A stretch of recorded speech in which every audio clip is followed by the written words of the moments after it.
It's the story of Goldilocks and the Three Bears. Once upon a time, in a quiet forest filled with tall trees and chirping birds, there was a little house where three bears lived. These weren't just any bears, they were a family. There was Papa Bear, who was big and strong. There was Mama Bear, who was gentle and kind. And there was Baby Bear, who was small, curious, and playful. One morning, Mama Bear made a pot of hot porridge for breakfast. The sweet smell filled the house, but the porridge was too hot to eat right away. So the bear family decided to go for a short walk in the forest while it cooled down. At the same time, a little girl named Goldilocks was wandering through the forest. She had long, golden curls and a curious nature. As she walked among the trees, she spotted the bear's little house. The door was slightly open, and Goldilocks, wondering who lived there, knocked softly. No one answered. Feeling bold, she gently pushed the door open and stepped inside. Goldilocks saw 3 bowls of porridge on the table. Her stomach rumbled. She tasted the porridge from the biggest bowl. It was too hot. Then she tried the medium-sized bowl. It was too cold.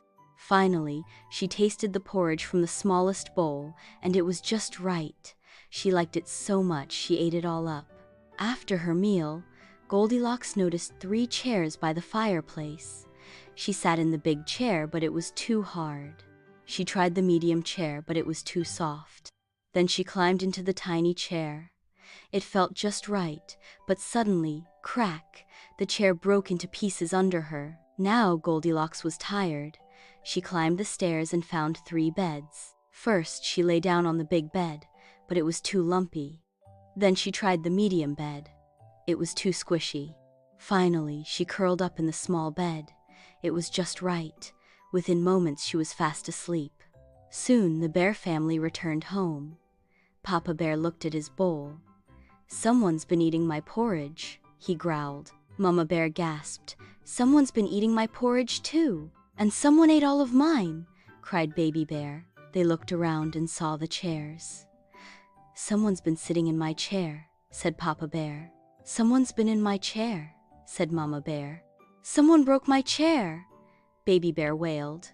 The bears climbed the stairs and saw their beds. "Someone's been sleeping in my bed," Papa Bear grumbled. "Someone's been in my bed too," said Mama Bear.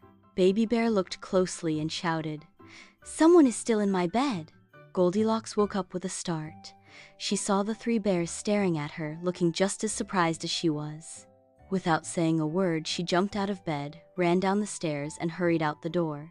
She didn't stop running until she was safely home again. From that day on, Goldilocks remembered an important lesson.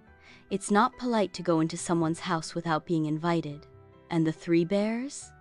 They fixed Baby Bear's chair, made some fresh porridge, and lived happily ever after. If you enjoyed this story, you can watch some of our previous tales, and don't forget to subscribe, like, and join us again for more amazing stories. See you next time.